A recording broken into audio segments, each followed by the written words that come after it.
Co. On radio, they call it the drive time slot, 4 p.m. until 6 p.m. as listeners head home. It's that part of the schedule when the dust of the day's events begin to clarify, and we try to make sense of it for you. Brazier is drive time for radio and TV. It's fast, it's punchy, it's opinionated, there's a Brazier angle, and a little bit of levity. That's the question. That's two questions, actually. That's Brazier, Monday to Thursday, 4 till 6 on GB News. Hello, I'm Patrick Christie's. And I'm Mercy Moroki. Make sure that you join us Monday to Thursday, 10 a.m. until midday, right here on GB News for To The Point. We're not afraid to talk about the topics that matter to you or the big topics that always matter. We cover absolutely everything, from the breaking political stories of the day to law and order, what's going on in the channel. We're not afraid to hold people to account. We always make sure we include your views on our show. Indeed, if you're thinking it, you can guarantee that we're saying it. So make sure you join the conversation with us, 10 a.m. until midday, Monday to Thursday for To The Point on GB News. I'm Dan Wootton. Join me Monday to Thursday from 9 to 11 for the feistiest and most fun news debate on TV, where free speech reigns. I'll bring you a sharp take on the day's biggest stories, bombshell newsmaker interviews, and A-list guests.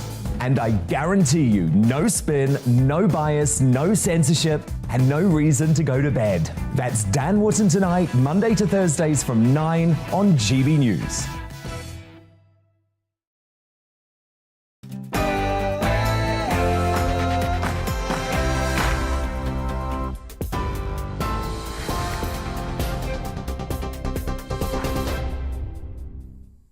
Good afternoon, it's coming up to 1 minute past 3. I'm Ray Addison in the GB newsroom. The Prime Minister, Foreign Secretary and Defence Secretary have been banned from entering Russia. The country's Foreign Ministry announced that Boris Johnson, Liz Truss and Ben Wallace are all barred, along with 10 other British government members and politicians. They say unprecedented hostile action by the British government, particularly sanctions against senior Russian officials, is the reason behind the move, with further names to be added later. Fresh Russian missile strikes have hit the outskirts of the Ukrainian capital Kyiv, and explosions have been heard in the western city of Lviv. Ukraine officials also say fighting is continuing in the southern besieged city of Mariupol. It comes as the country's president, Volodymyr Zelensky, says around 3,000 of his troops have been killed since the beginning of Russia's invasion. Efforts are underway to evacuate Ukrainian civilians through 9 humanitarian corridors today. A Ukrainian defense official says Russia's navy is continuing to block the port in Mariupol. A full-scale armed aggression of the Russian Federation against our state is going on. In the waters of the Sea of Azov, an enemy ship grouping continues to carry out tasks to block the port of Mariupol. Due to the presence of Russian warships armed with sea-launched cruise missiles in the Black Sea, there's an increased threat. The Home Secretary says other countries could follow the UK's Rwanda asylum plan, as it was confirmed that 6,000 people have crossed the channel so far this year. Priti Patel made the comment despite reports of a civil service backlash over the reforms. The United Nations Refugee Agency has warned the plans are in breach of international law. Earlier, the Ministry of Defence confirmed 181 migrants crossed to the UK on 6 boats yesterday. Dr. Greg Mills, a former strategic advisor to the president of Rwanda, says the government's plans are concerning. Well, I think it's a highly transactional response to the refugee crisis in the UK, and essentially you're putting the responsibility on another country. It has an appalling human rights record. It ranks with 22 points out of 100, for instance, on Freedom House's index on political freedoms, which puts it in about the same space as Russia, for instance. 6 protesters have been arrested after climate change activists climbed on top of an oil tanker in central London. Extinction Rebellion say a number of people climbed onto the Shell tanker this morning. Several police officers were also at the scene, and the road was closed for a short time. It follows a number of similar protests in recent weeks. Health officials are warning against eating 3 types of Kinder chocolate this Easter weekend, as they've been linked to a salmonella outbreak in Belgium. The European Food Safety Authority says it matched the same strain of bacteria to one taken from a factory last December. 70 people have been affected in the UK so far. Well, on TV, online and on DAB+ radio, this is GB News. We'll have more at the top of the next hour. Stay tuned. We'll be right back.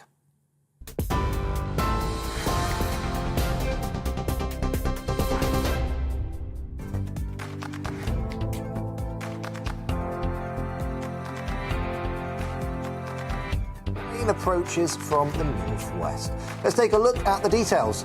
The southwest of England will be mostly dry with plenty of warm, prolonged sunny spells on offer. However, cloud and coastal mist may persist in the far west this afternoon. Similar to yesterday, the southeast of England will be fine, dry and sunny this Saturday afternoon, and with light winds it will feel warm once again. South Wales will be dry and sunny and feel a little warmer than yesterday. However, some cloud and coastal mist may persist for Pembrokeshire. The Midlands may have a little fair weather cloud, but otherwise it'll also be dry with plenty of sunny spells. It'll also feel a little bit warmer than yesterday for most.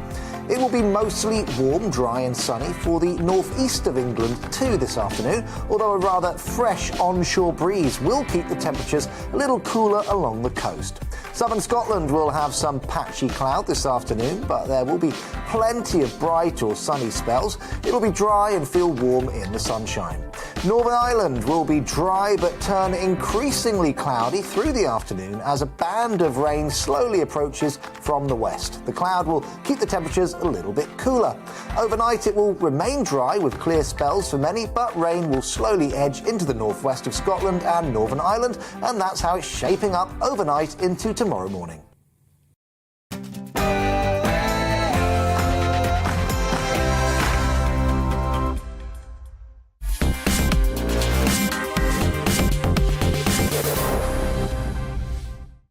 The GB News Tavern is open. Drinks have been poured. But before I introduce my guest to you this evening, who's been a very successful rock and roll singer, an actress, presented radio shows, goodness knows what else she's done. But let's have a look at her. On Top of the Pops, the song is Can the Can, and it's 1973.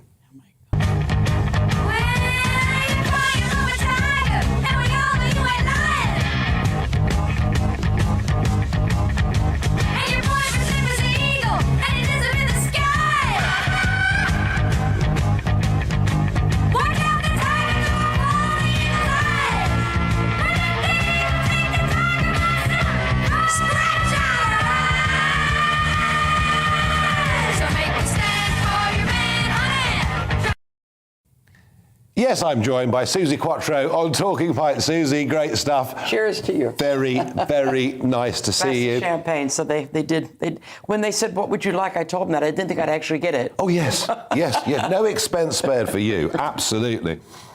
Looking at that clip of you in 1973, to get up on stage and do that, you must have had just bags of self-confidence and belief. You do have to have self-belief. I believe in that. What I had was, what worked in my favor, was I knew that I wasn't like anybody else. So I couldn't find a niche in which to fit since I was a little girl. So what happens is you find your own niche, which is what I did. Yeah, and so Detroit, an upbringing in Detroit, musical family, and you're out, playing in bands and singing, and you get talent spotted and taken away from the American Midwest to the United Kingdom. Tell us about that. I was in bands from the age of 14, started playing bass. And I am a schooled drummer and classical pianist, by the way, but started playing bass at 14. We went on the road right away.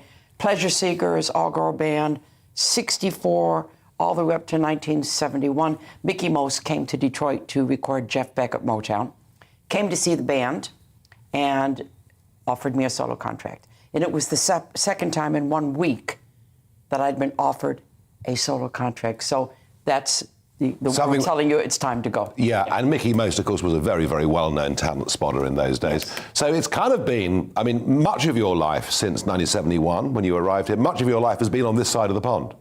Yes, it's so strange, but I'm always the American in England. Nobody ever thinks I'm English. Okay. Ever, ever, ever. But this is the longest I've ever lived anywhere. So. I'm sure. Yeah, and I do like England. It took me a while to get used to it. But it didn't take you very long to hit big success, did it? Because you come in 71, and we're watching you there in 1973, and there's a whole string of hits, right throughout that period of the 1970s. Well, once it started. Yeah. And then I had my 9-year apprenticeship in bands and touring everywhere and every gig God invented.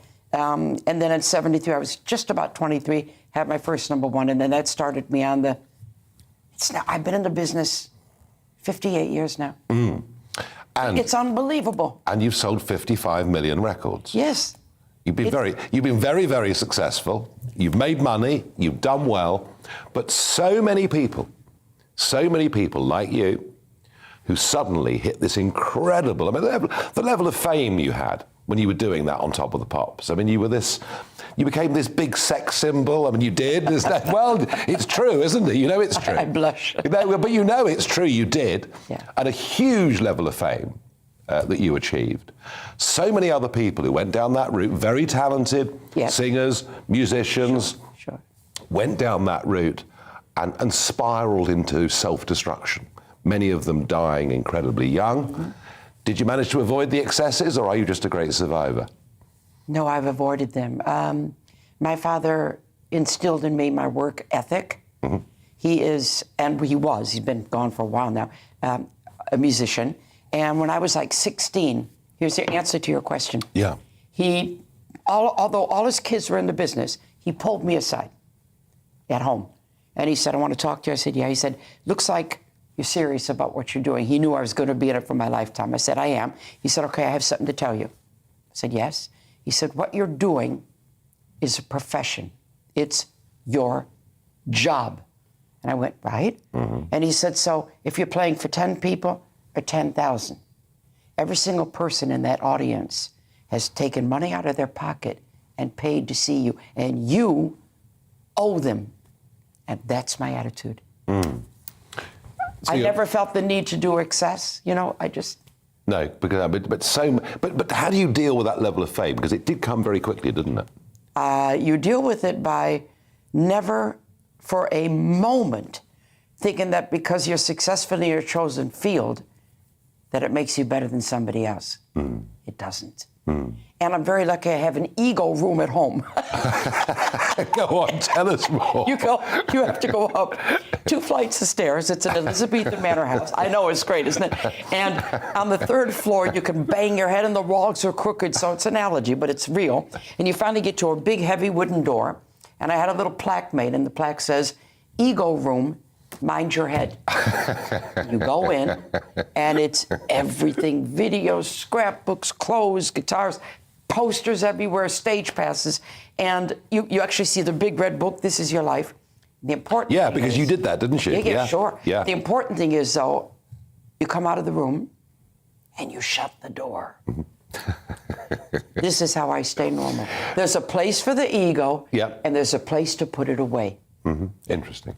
Because, Elizabethan Manor House in rural England, it's a long way from Detroit, isn't it? In every sense. I can't believe that I'm living in an Elizabethan Manor House and I come from Detroit. I mean, how more different can you be? And what are the locals like?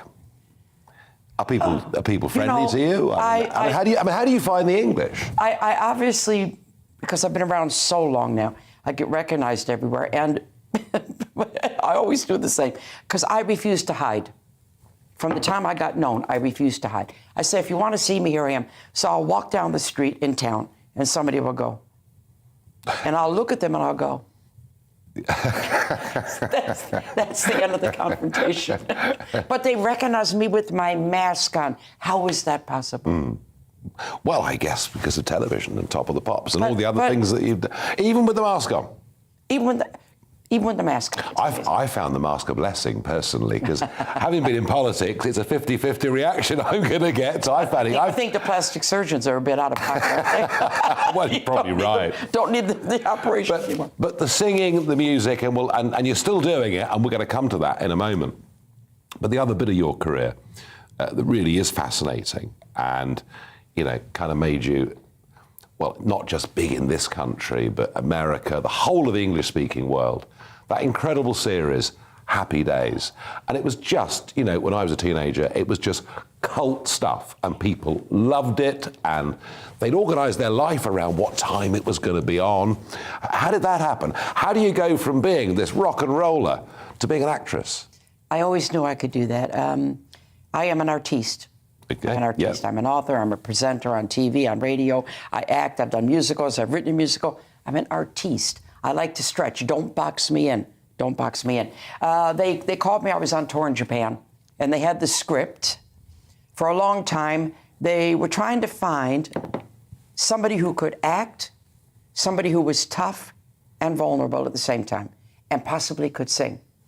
Hello. There you were. There I was. But it was and it was called Happy Days, but it actually was a very, very joyful, happy programme. Must have been fun to do.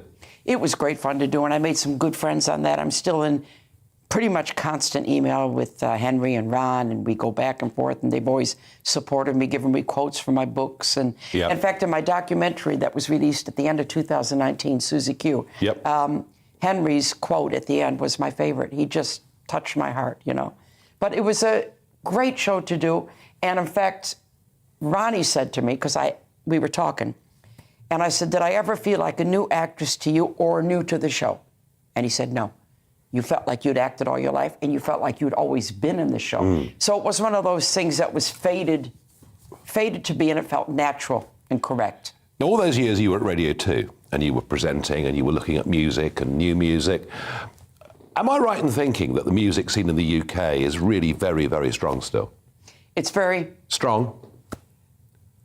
What do you mean? Vibrant, strong, we're doing well. Yeah, sure. I mean, I go to America, the records I hear in the car in America, I hear more English, British songs. Oh, you want me to praise the British and... Well, I'm just trying to... I mean, it strikes me that America culturally leads us in terms of film and many other things. We need each other. You need each other. Yeah. The British are more prone to accepting something brand new. Mm-hmm. They'll give it a shot. Mm-hmm. Like, when I first started to go back to America when I was touring, like in early 74, with my English band, with hits under my belt, I turned on the radio and all I heard was Linda Ronstadt or the Eagles. Right. They get kind of stuck in a time warp. But you do feed off each other. Yeah. American feeds off Britain, and Britain feeds off America. The countries are incredibly close, aren't they? Oh, yeah. Culturally. Yeah, well, what is it Winston Churchill said? 2 countries divided by a common language. And I can tell you that's exactly correct. But Suzi, far from even contemplating anything as dull, as boring, as mundane as retirement, you're getting ready for another big concert. So tell us all about it. Big one, big one, big one. April the 20th, I'm playing the Royal Albert Hall, my solo show, 2 hours with an interval. I've been doing this show for about 5 or 6 years now. Yep. And it's my favorite kind of thing because I can take you through my life. Nobody says, oh, you're on and off of it. I can do what I want. That's it. They've paid their money. They've come to see you. And I've worked out my intro. Ready? Come on, share it. The Queen of Rock and Roll is playing the Royal Albert Hall. And I'm going to turn this into this. Is that allowed to say? I think it's all right, I mean, the Queen of Rock and Roll, which you have been called many, many times. Yeah. I wish you really well with this concert on the 20th of April. I have to say, just huge congratulations, really. Thank you. What's been the best bit? The best bit? That's so hard to say. I've had so many highlights. You know what? The thing I'm most proud of is that I've been able to be successful for so many years and basically feet on the ground. That to me is a real accomplishment. It is a real I'm approachable, I'm normal-ish. I said it's my friend Lindsay DePaul, bless her, we had lunch one time and we were talking and I said, I'm normal, Lindsay, and she went, that's my memory of her. Yeah, I don't think if you've got creative talent, you're necessarily normal. No, you're never going to be normal. I think you're perhaps exceptional, but the feet on the ground point is a very, very good one. And that's perhaps why you have, kept going forever, not, as I said, self-destructed as so many other people in rock and roll I take it serious. seem to do. No, you do take it seriously. When I get on that stage, I'm going to entertain you. No, And if you really don't go out happy, that's not your fault, that's my fault. Well, I'm absolutely certain that on the 20th of April at the Royal Albert Hall, people will go out very, very happy. Last question. When you listen to music, what do you most like to listen to? People ask me this, it's so crazy. Because I do rock and roll for a living, Yeah. and I'm always writing it, rock and roll is everything, I tend to go opposite. I do Frank Sinatra, I do Gene Pitney, I do Bob Dylan, I do Tom Petty, I do Dory Previn, I do just everybody but rock and roll. Because it's my relaxation. It's your time off. Yeah. I get that, and having worked as hard as you have, you no doubt deserve it. Suzi Quatro, thank you for joining me on Talking Pints. Thank you. Cheers.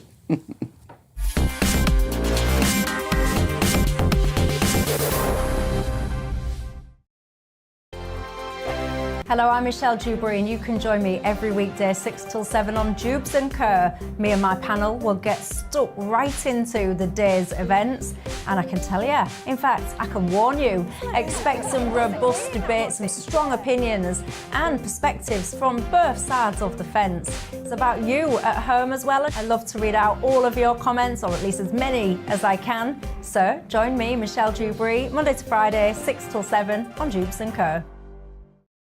On radio, they call it the drive time slot, 4 p.m. until 6 p.m. as listeners head home. It's that part of the schedule when the dust of the day's events begin to clarify, and we try to make sense of it for you. Brazier is drive time for radio and TV. It's fast, it's punchy, it's opinionated, there's a Brazier angle and a little bit of levity. That's the question. That's two questions, actually. That's Brazier, Monday to Thursday, 4 till 6 on GB News. Hello, I'm Patrick Christys. And I'm Mercy Moroki. Make sure that you join us Monday to Thursday, 10 a.m. until midday, right here on GB News for To The Point. We're not afraid to talk about the topics that matter to you or the big topics that always matter. We cover absolutely everything, from the breaking political stories of the day to law and order, what's going on in the channel. We're not afraid to hold people to account. We always make sure we include your views on our show. Indeed, if you're thinking it, you can guarantee that we're saying it. So make sure you join the conversation with us, 10 a.m. until midday, Monday to Thursday, for To The Point on GB News. I'm Dan Wootton. Join me Monday to Thursday from 9 to 11 for the feistiest and most fun news debate on TV, where free speech reigns. I'll bring you a sharp take on the day's biggest stories, bombshell newsmaker interviews, and A-list guests. And I guarantee you, no spin, no bias, no censorship, and no reason to go to bed. That's Dan Wootton tonight, Monday to Thursdays from 9 on GB News. Where would you like to go? Just take me to the studio, please, Matt. You know where you're going. I've got a show to do. Friday Night Feast on GB News, 7 p.m. And it's like nothing you've ever seen before. We take a different angle on the week's biggest news stories. The viewers and listeners set me some absolutely mad challenges to do. We tried to rehome a rescue dog. And yes, there's some other wacky stuff in there as well. I feel like I could take on the world. Well, that's that. Friday Night Feast with me, Patrick Christys, every Friday, 7 till 9 p.m. on GB News. Be there. Every night at 11 on GB News, we bring you the next day's stories the day before. It's basically like time travel. If it's a big story, we'll cover it, guaranteed. But we'll also have some fun along the way. Big opinions, big laughs. Sometimes big hair. This is Headliners, the paper review show that won't send you to sleep like the others will. 11 p.m, 7 nights a week. Join us.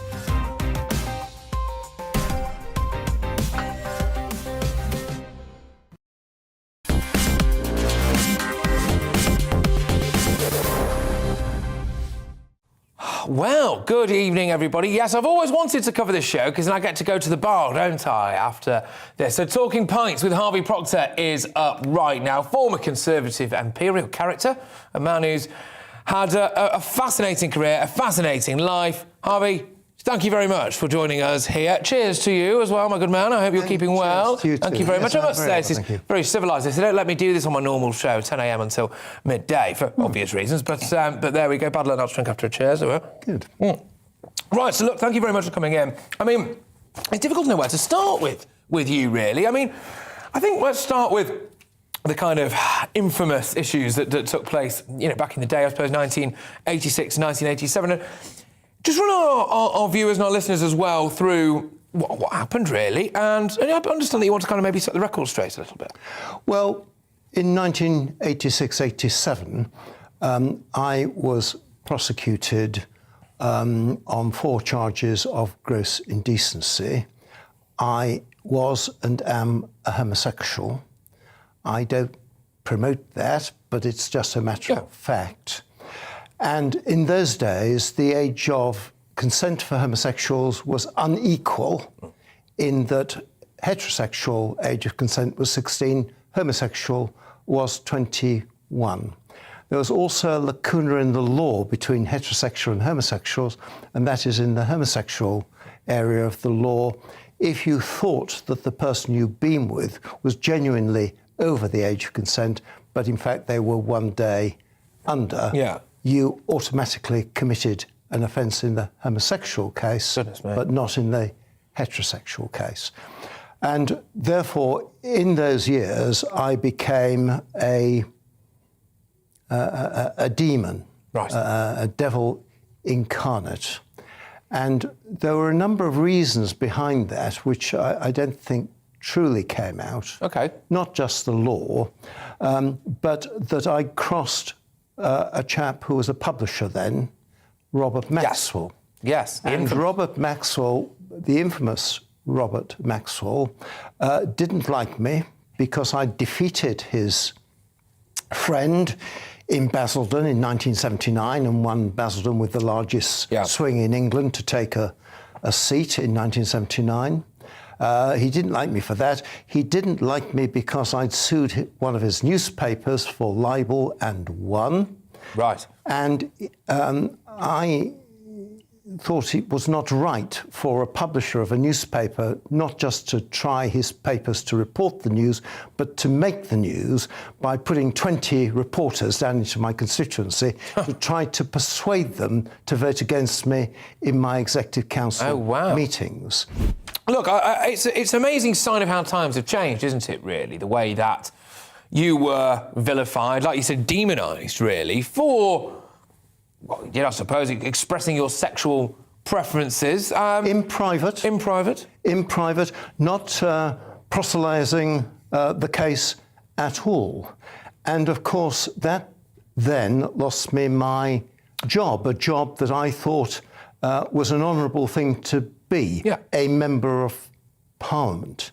Of course, most people are subjected, perhaps, maybe, in their life to one scandal. I have been placed in the unique position, I think, of experiencing 2 pretty major public scandals, because then it went on to Operation Midland. Absolutely. 7 or 8 years ago, and there I became pariah because I was accused of being a serial murdering child murderer and abuser. Which is, let's be honest, as bad as it gets, right? Well, you can't say anything worse about a human being than that. And, of course, the police came out and said that was credible and true. Credible and true. And so for a second time, I this time lost my home, my job and my repute. So uniquely positioned now to deal with people who have lost their reputation, damage to their reputation through false allegations and by misconduct by the police, because it still goes on.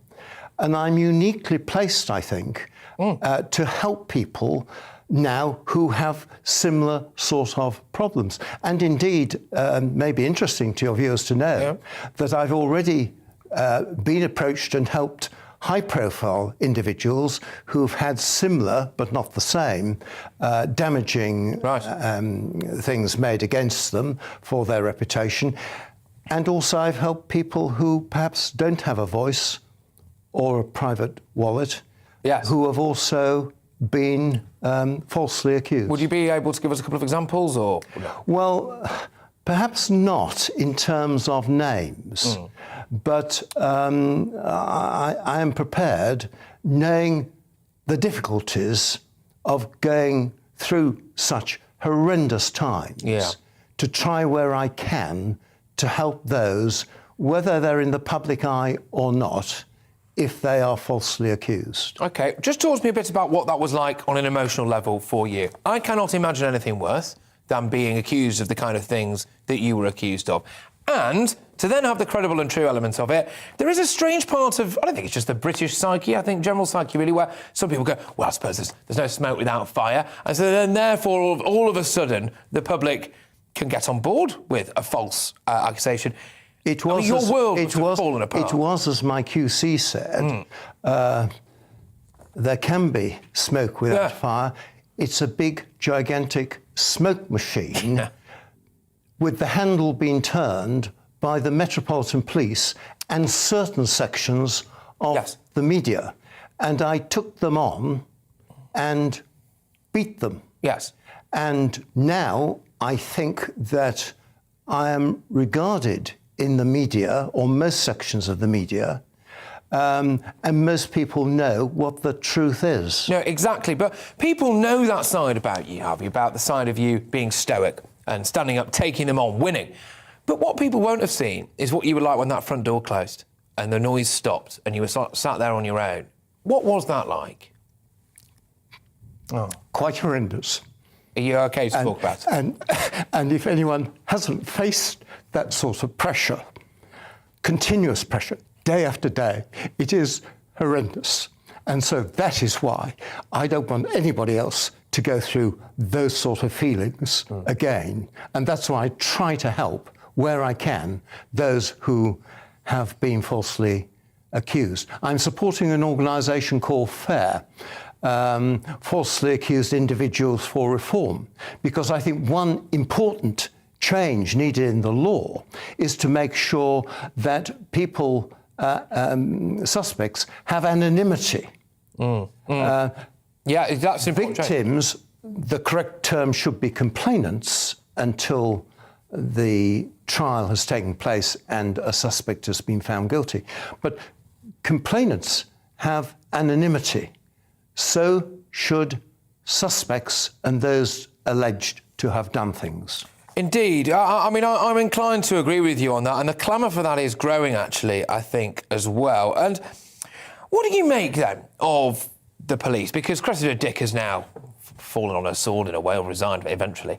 And they really put you through the ringer there. I understand that you received some compensation, but I suppose, financial remuneration cannot patch over the wounds, I suppose, can it? Yes, but with very ill grace by the Metropolitan Police. Right. They, even after the person who made the allegations, their star witness, who they didn't want to investigate, had been found guilty of many charges of perverting the course of justice. Even then, the Metropolitan Police tried to defend themselves legally as though I was still the suspect. Yeah, terrible. And so I had to fight again to get mediation, and then within mediation to try to get fair recompense from the police. And even though I had great support, financial support from Beckers and good legal support, the cost of Operation Midland to me, which I can't recoup, is £500,000. That is the cost of Operation Midland to me, £500,000. And it isn't. That £500,000 is for nothing compared with the effect on yourselves, your family, and your friends. Yeah. It is horrendous. Did you lose friends over it? Are there people who cast you aside at the time and have maybe been a bit too embarrassed to come back or not? Yes.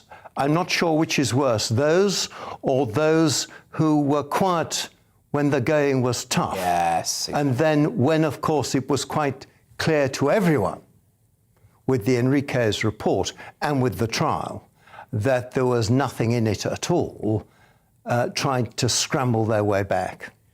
Well, I'm sure you won't have forgotten that, and it doesn't sound like you have, nor should you as well. We're coming towards the end now, but this has flown by. I could talk to you all evening. Do you stick around for a little bit, because we're going to get a few questions from the public as well. But just before we start to move on to that, really, I wanted to get your take on the current crop of MPs that we have at the moment. I think a lot of people feel very disenfranchised. A lot of people, frankly, don't really know what a lot of them stand for. What's your take on the current crop? Well, I'm sure that every ex-MP is critical of those who come after. I place a lot of the blame for the diminishing standards of members of Parliament with Tony Blair, because Tony Blair changed the law to diminish the power of Parliament over the executive, over government, because he wanted an easy ride. And that meant, in part, quite noticeable changes to Parliament. You can't speak for as long as you want in Parliament as you used to be able to do. Members of Parliament now are limited into the length of speeches that they can make in Parliament. Yeah. How does that show?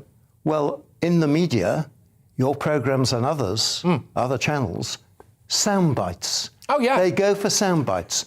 Try to go beyond the sound bite. Yeah. They have no intellect to argue their case. No, I'm sick of it at all, and actually it's insulting to the public. It's insulting to the public that they think, OK, I'll fob them off with, this slogan, whatever it is, or it's Build Back Better. I mean, you could take your pick, couldn't you? And actually, we're better than that. We deserve better than that. We've got more going on up here than that. There used to be a time when slogans inevitably came about in general elections. Now, you have them day after day after day. You're relentless. Right. Thank you very much, Harvey. I have thoroughly enjoyed this. Cheers. You are an absolute gentleman and a pleasure to have you on the show. Thank you very, very much.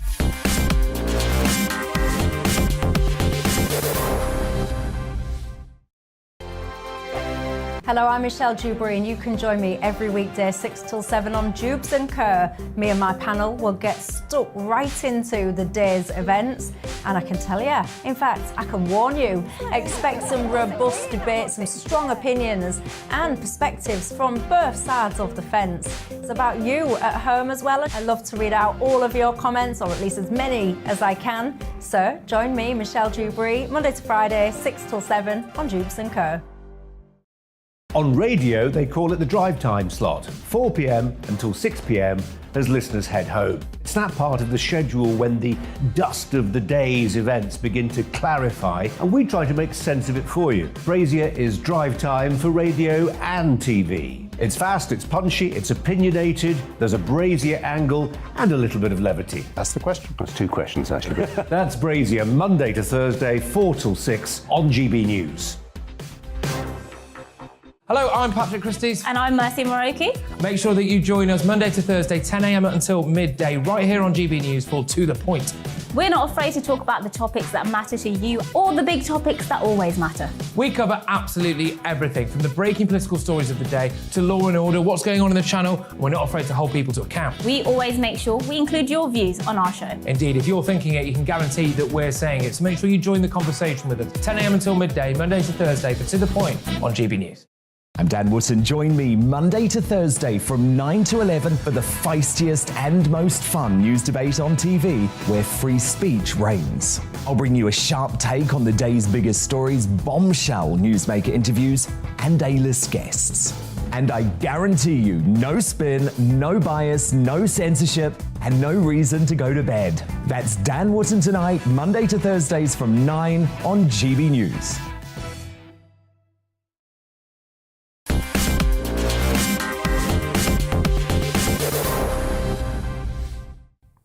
Well, I'm joined by Justin Doherty, a government crisis advisor and someone that knows all about the strange and mysterious world of messaging. Welcome, Justin, to Talking Pints. Thanks, Nigel. Cheers. And good to have somebody on who is a devotee of the great English pub and enjoys a drink himself. We don't get many of those for some reason. Now, Justin, you quite conventionally served a long time in the British Army. The crisis in the Balkans and all of that. I say conventionally because what you've been doing ever since, a lot of our people at home won't quite understand it, but you went off to work with Lord Bell, who, of course, was an extraordinary figure, wasn't he, in terms of helping shape Margaret Thatcher's career, messaging, and many other things. I mean, are you a sort of glorified spin doctor, really? No, I think the best way to describe what we do is we work in this complicated information space, and things used to be quite straightforward. A generation ago, there was newspapers and authority figures that would help us sort of know what we should think. Things have changed fundamentally in the last 15 years. The advent of digital and social media means that we're now all part of that information environment, whether we like it or not. And it affects our lives, and it affects the world that we live in. And what we do is we help people navigate that complicated environment. And you've helped some quite important people, haven't you? You know, Ugandan prime ministers and presidents of countries. And I guess for them, a lot of it's about their reputation, isn't it? About how the public sees them, about how their country is seen as well. Reputation matters. It matters to people because at the heart of things, your reputation is the thing that allows you to achieve your goals. If you have a poor reputation or if you're misunderstood, it's very difficult to get things done. And really what reputation management is about is helping make sure that people are consistent in what they say and what they do. You know, Ukraine is far from perfect as a country. We know that. Corruption, I think one of the most corrupt countries in the world, one of the great money laundering sites in the places in the world. Is there a legacy of the far right in parts of Ukraine? I think there almost certainly is. But what are we to believe and not to believe as to what's coming out here? Yes. How does the person sitting at home work out what's true and what's not? Because it's been difficult, I think. And this is really important, and it's going to be even more important in the years to come, because there is no doubt about the fact that we are in an information war. We're all part of this information war, whether we like it or not, and our actions have consequences in this information war. So in an information war, three things happen. The first thing that happens is there's a battle for control of the narrative. Who's right, who's wrong, who's winning, who's losing, who are the good guys, who are the bad guys. And we can see this in Ukraine at the moment. The other thing that tends to happen in information war is that you get disinformation, you get attempts to muddy the water, to confuse people. And of course, Putin is a master of this, and it is part of his strategy to create that confusion, because guess what happens? If there's confusion, then we don't know who to support. We don't know whether and actually we choose not to get involved. So, they're both as bad as each other, aren't they? Look at all this, it's somebody else's problem. It helps to get people to take their eye off the ball. And then the final thing, and I think this is going to be the really important part in the years to come, is, what are the long-term goals and objectives? What is our purpose? What are we fighting for? And I think that's where we, in the West and here, have taken our eye off the ball. Mm-hmm. I don't think we know what we're fighting for. I don't think we have a clear sense of our long-term goals. We don't have a really clear sense of what we're fighting for. And with that, we don't have a sense of, if we're fighting for this, what are we prepared to give up? Elon Musk said, whatever you think of these Russian news sites, people should be able to access them. Well, this is the point. We should be the judges and the arbiters of what's information, what's disinformation. We don't need the state to worry that we can't cope with that level of information. If we go down that path, we're going down a very Orwellian path. So to answer your question, your average Russian citizen will not access the things that we look at. They won't look at the news portals we look at. Russian TV is a very peculiar and particular thing, and it is dominated by the Ukraine war at the moment. And very cleverly, the television stations have... one of the things they do very cleverly is that they appropriate the things that we do and apply them very, very quickly. So what the Russians are now doing on television is micro-targeting and appealing to different sections in Russian society. An astrology show for housewives in the afternoon, it seems very innocuous and not particularly serious. But in there will be information about the Russian perspective on the war, and that's what's happening in Russia at the moment. Sounds rather like Radio 4 trying to overthrow Brexit. Doing it through the food programme or whatever it was. Justin, interesting conversation. You raised some very, very big points there, that this information war, we're all part of it. It isn't going away. and what we should and shouldn't believe needs a great degree of discernment. Thank you for joining me. Cheers, Nigel. Talking Pints. Thank you. The GB News Tavern is open. It is time for Talking Pints. I'm joined by Mark Johnson, MBE. Mark, welcome to the programme. Now, I think it's important that we tell your story because it's happening to, I think, an increasing number of people. But you came from, I guess, what can only be described as a difficult, violent background. I guess we call it abuse. Yeah, these definitely. days. Yeah. But sadly, this is not uncommon. No. And you, I guess as many kids in those situations do, quite quickly started doing bad stuff. Yep. It's pretty sort of logical, really, that you practice outside what you're learning inside. So I didn't really realise my behaviour was antisocial until I was in social environments like school, where I thought it was normal to, sort of project violence onto other kids and this sort of stuff. And then comes the school exclusion, the ostracised, the isolation, the criminalisation, actually. So, does that go hand in hand with drink, drugs?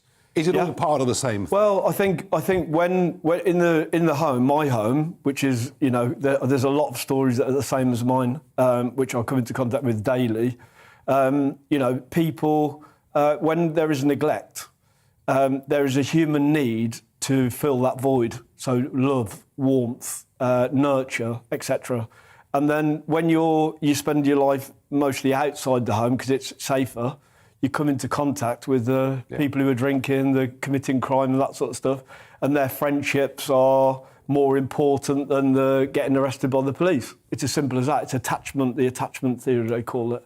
And it's so sort of prevalent now with gang activity and this sort of stuff, and I talk about this all the time, that it never gets looked at properly, because what we do is we criminalise behaviour rather than look at the true causes.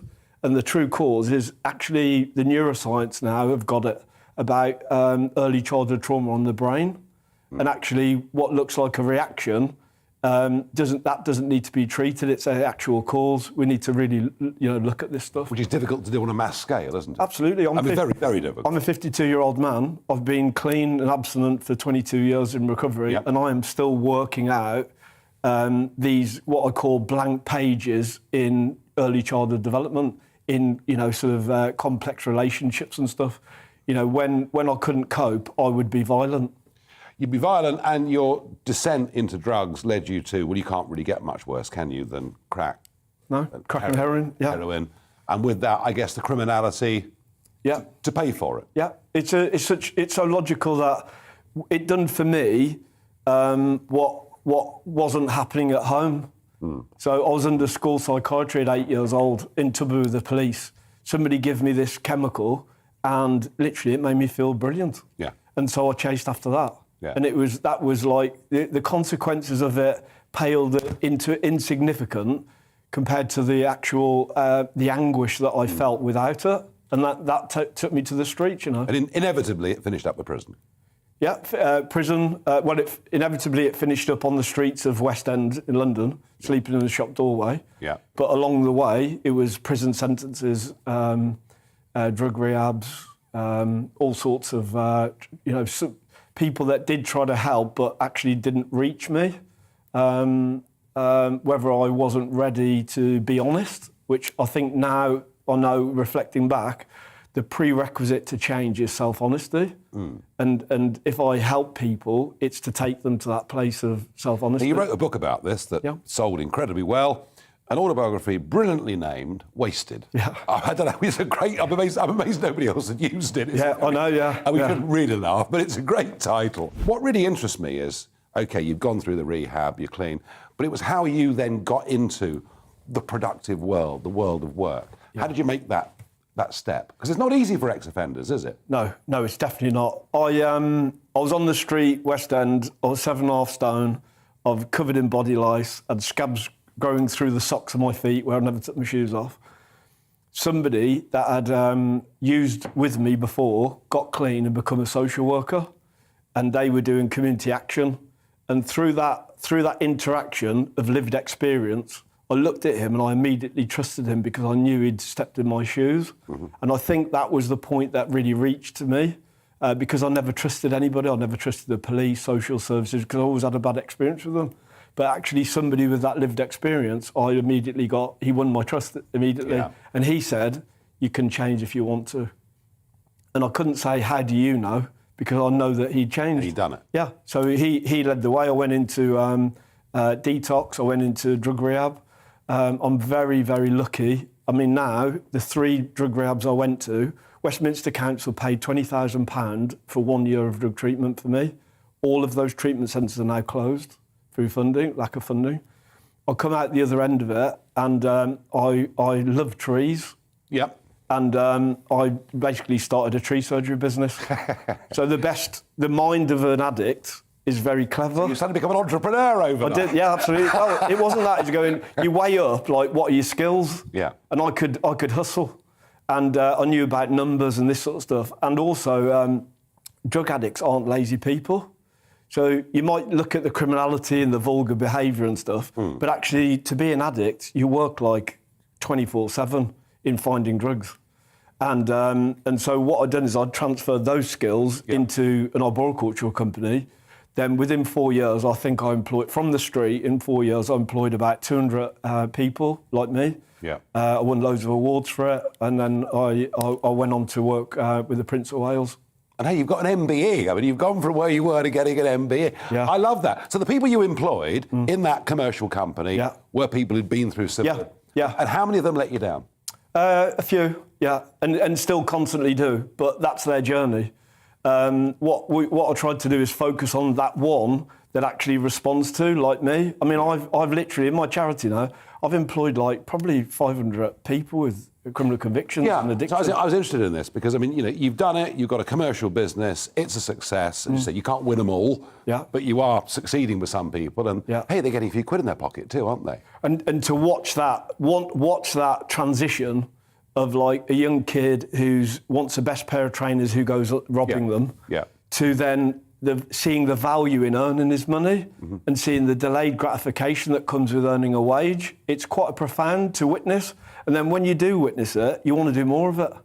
I realise that everybody's not like me. I have an entrepreneurial brain. It's almost like a mental illness because it never stops. But through that, I've created so many opportunities.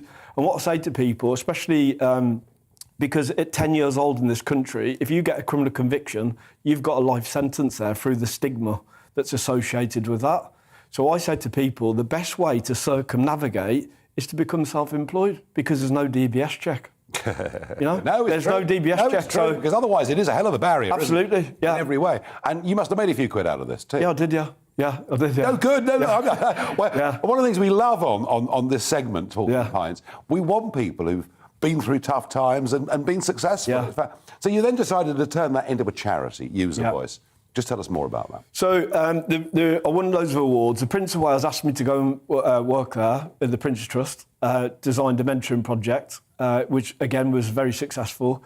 And the kind of point to it is I only want to work with people with lived experience of the justice system or early childhood trauma and all of the social injustices issue, because I see something really unique that they can offer our society that actually is often omitted, whether it's through charities, etc. They consciously exclude people like me, but yet claim to work with people like me.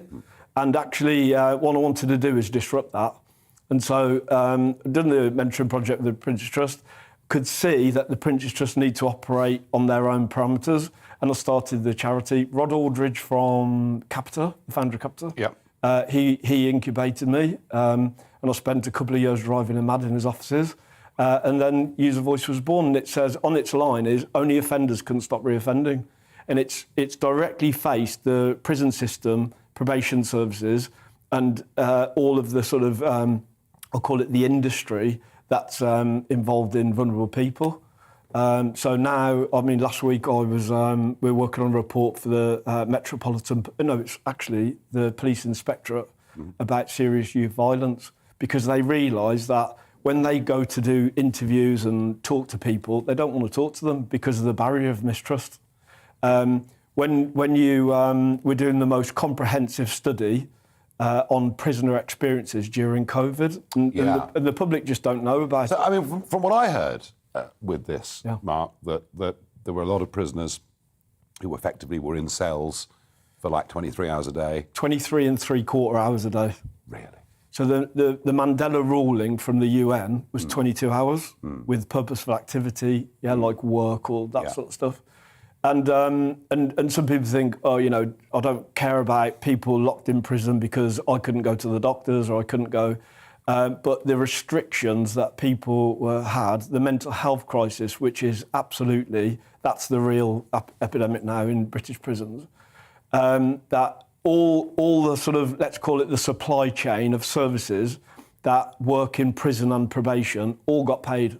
So the public have paid the same amount, yet people have been locked in their cell 11 3/4 hours a day with what they call distraction packs, which are colouring books being passed underneath the doors.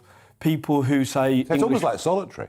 It's completely solitary. And the thing about it is... it's known that, when people were put in solitary... The impact of it. Captured airmen in France or whatever were put in solitary and then interrogated after 3 weeks, and they weren't the same human beings. No. Let's look at it internationally. The Philippines released the size of the British prison population in the first month of COVID, hitting the Philippines. Around 30% of their prison population got released because they know, even Wuhan released their prisoners because they know that prisons are the epicenter of pandemic, the transition of viruses and stuff. And yet we released 57 people. But we have to have prisons, Mark Johnson, don't we? We do. Absolutely. And we have a problem at the moment that the prisons are full at 80,000. Yeah. There's quite a lot of people who probably should be going to prison that aren't, given how full the prisons are. Or am I being a bit too Victorian about this? Well, yeah, and this is the point of we need to take get more of an appetite to look at the detail, to say the public's being ripped off, from the court system. So we know that 70% of people in prison have some sort of neurodiverse condition, right? So mental health issue, that this early childhood trauma has impacted their behaviour. I'm not going to sort of say I'm going to pander to their need with that. I'm just saying we know this as a fact. Yes, it's not offering an excuse, it's offering an explanation. Exactly. We also know that if you've got a parent in prison, you're 50% likely to go to prison yourself. Political class after political class doesn't address it. And they say tough on crime, and actually it's lazy. It's lazy on crime. We're not learning from it. I mean, some of the sound bites that we've heard recently from the Justice Minister and stuff, will let you out your cell to have a game of pool if you stop taking drugs. They've diminished the addiction, which everybody in the public now have been touched by addiction, whether it's alcoholism or drug addiction. It's everywhere, isn't it? And they're diminishing it down to that it's this moral choice to do it. The alcohol bracelets and stuff, they're criminalising mental illness. The way you've turned your life around, it really is admirable. I raise my glass to you. Well done. And thank you for joining me on Talking Pints. Thank you.